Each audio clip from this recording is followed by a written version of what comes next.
On Top Gear this week, action man Tiffany Dell in the ultimate 4x4, the armour-plated Hummer. Vicky Butler-Henderson tests the Venturi Atlantique, a supercar from a small French company with big ideas.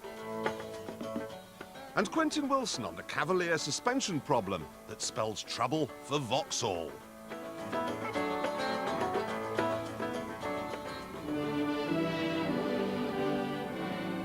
Ferrari is now 50 years old, but is there any sign of middle age spread?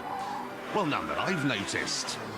Saab is also 50, a milestone it's celebrated with the launch of the new 9.5. Even Cosworth is as ancient as Sergeant Pepper. I've got the invitations to all their parties here, look, there's Ferrari.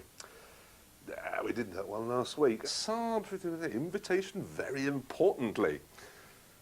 No, they'll just have one glass of wine, then they'll all go and commit suicide. Here we start some dog and duck, few jars. So, Cosworth's 30th.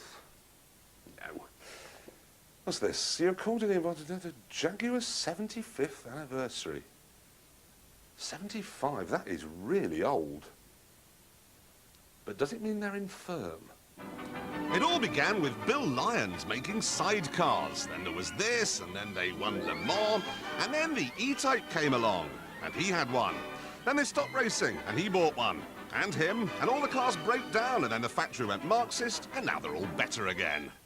There's been a change in attitude too. I mean, this is the interior of the most recent XJ6. Cosy, isn't it?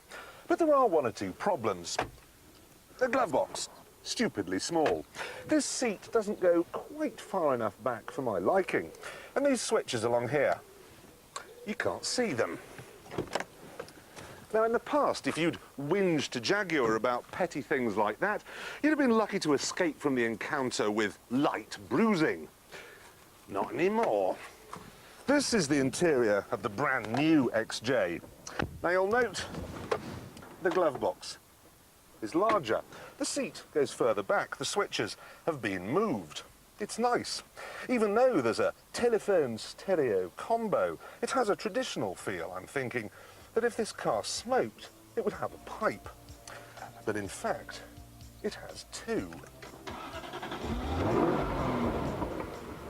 Big ones.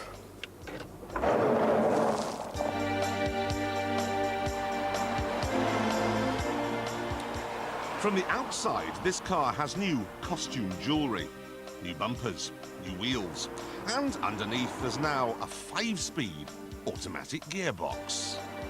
So that's it then.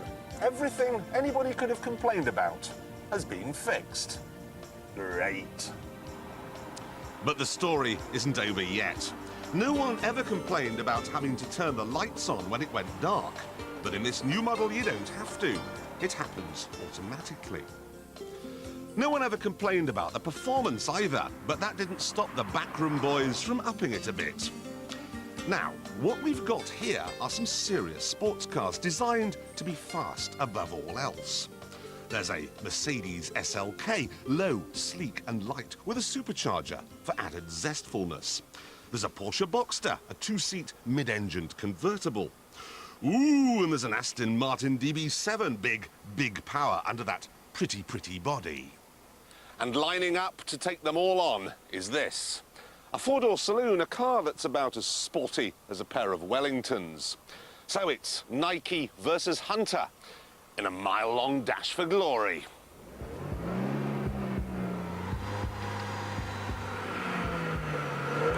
Before it was time to cry havoc and let slip the dogs of war, I simply had to put my gearbox in sport mode and shut down the air conditioning.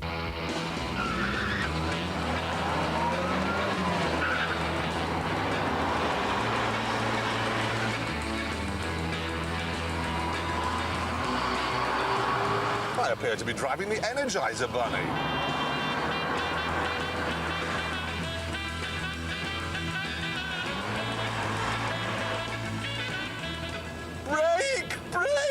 Brake! Enough, I'll talk! Stop!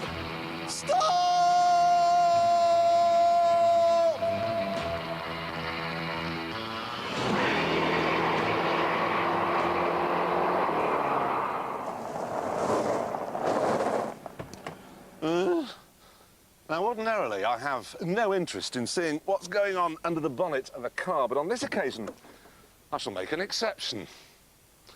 Huh? Wow.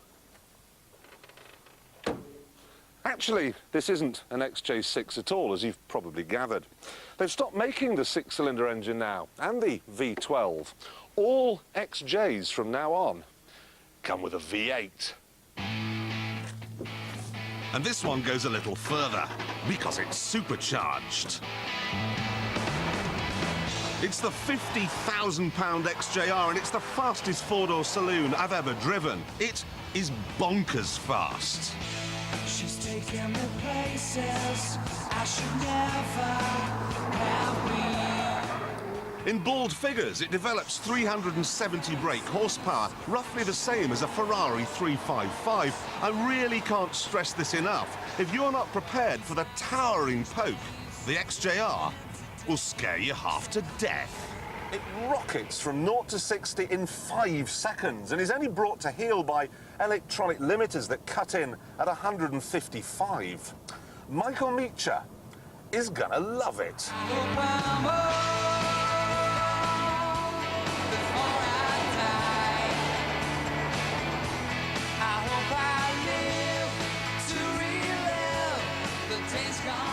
My only real complaint is that the old XJR had a rough and readiness that I liked. It was a bit like Brian Ferry, smooth and sophisticated on the outside, but underneath the Armani dinner jacket, it was still a rock star. This one, though, comes with computer-controlled suspension and the toughness is gone. You can still feel those big tyres scrabbling away, but it's muted. You can't have manual transmission either, and the V8 is much quieter and more refined than the old 4-litre 6. Now, you probably think that I'm being silly here, that there are bigger fish to fry, that I should be talking about the complete absence of rear legroom, or the tiny, tiny boot. But look, if you made that bigger, you'd lose the styling. And anyway, if you're worried about that sort of thing, you really are getting on. I mean, Jaguar's 75 now, and this runs on Alco pops. Basically, if you want a lot of space, buy a Field.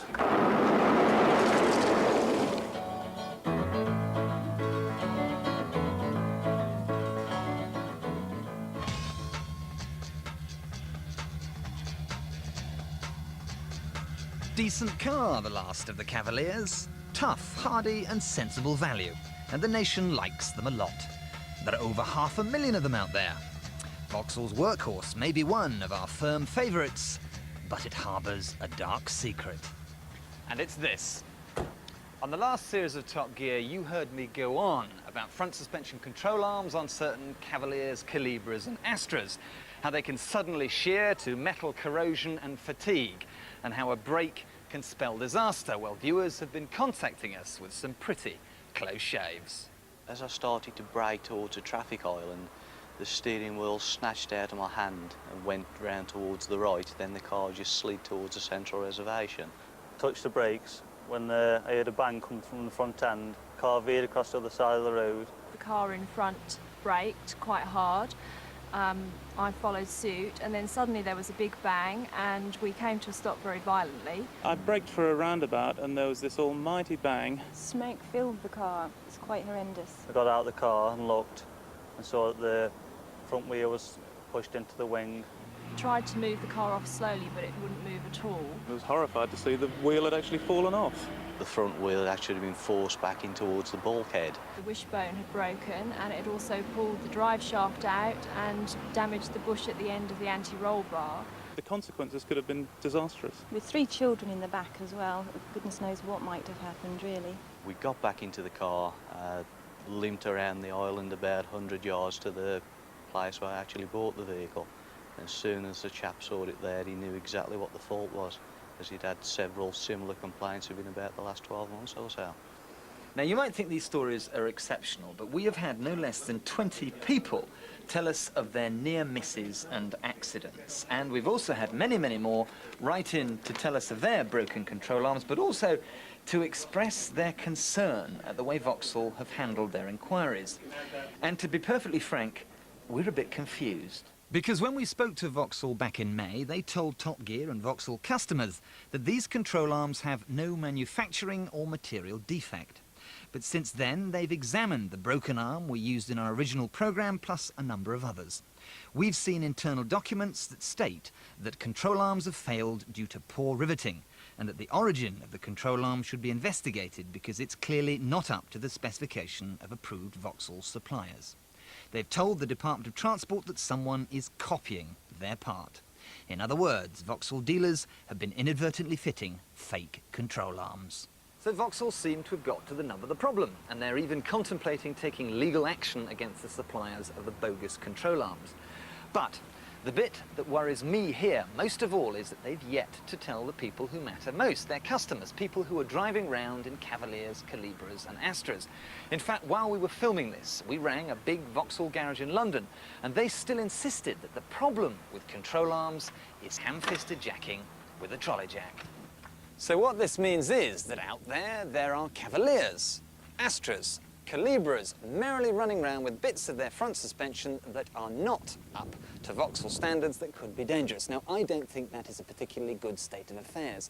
Vauxhall in their report also state, as Top Gear has maintained all along, that the reason these control arms are breaking is because of bending and metal fatigue. So as far as I'm concerned, this is one problem that isn't going to evaporate overnight. Because the dirigible size question is, just how many of these counterfeit control arms are around, and how did they get into the hands of Vauxhall dealers in the first place? This is actually an industry-wide problem. This fake part was sold as an original manufacturer in original packaging, so it's extremely difficult to detect that it wasn't the original part. In this case, we are sure that it's been going on for some years, and there must be probably a few hundred out there, but the manufacturer who we've contacted assures us that this must be a one-off, but we're not leaving it at that. We're doing extensive investigations and testing of this part. At the moment, we don't know how many there might be. And what are Vauxhall going to do about it? We are very concerned about owners of Vauxhall cars who may have got one of these parts fitted, perhaps after a front accident. So what we have done, now we've discovered it, we have made up this picture that shows the difference between our genuine part and the fake part, and we've sent this to all our Vauxhall dealers to make sure that they know how to check between a fake part and a genuine part. We are also going to distribute this to all independent garages in the country because we don't know where these parts may have got to. Now, there must be a lot of very worried Calibra, Cavalier and Astra owners out there. What do you recommend they should do? Well, I would recommend that if they believe that their car may have been fitted with a control arm at any time in the past, if it was fitted at a Vauxhall garage, then they should contact that Vauxhall garage, and we would be very happy to check whether or not that is a genuine part. The likelihood is, though, that many of these parts have gone into the independent trade, and I would recommend that the customers contact their normal service operation to see whether or not they have fitted the wrong part. And as I said, we will have advised them how to identify the fake part versus the genuine part. And what about people who have already paid out to have replacement control arms fitted at Vauxhall dealers and have had these fake ones fitted? Are they going to be reimbursed? Well, if they've had them fitted at a non-Vauxhall garage, then I'm afraid that's not something we would reimburse. However, if this part has got into the Vauxhall franchise somehow and they've had it fitted at a Vauxhall dealership, I'm sure that dealership will change it free of charge. Now, I could rant on red-faced about recalls and why we have to make all this fuss in the first place, but I won't, because the most important thing here is your safety. So the bottom line is, if you own a Cavalier made between 88 and 92, a Calibra made between 90 and 92, or an Astra of 92 to 93 vintage, please, please, please get those front control arms checked.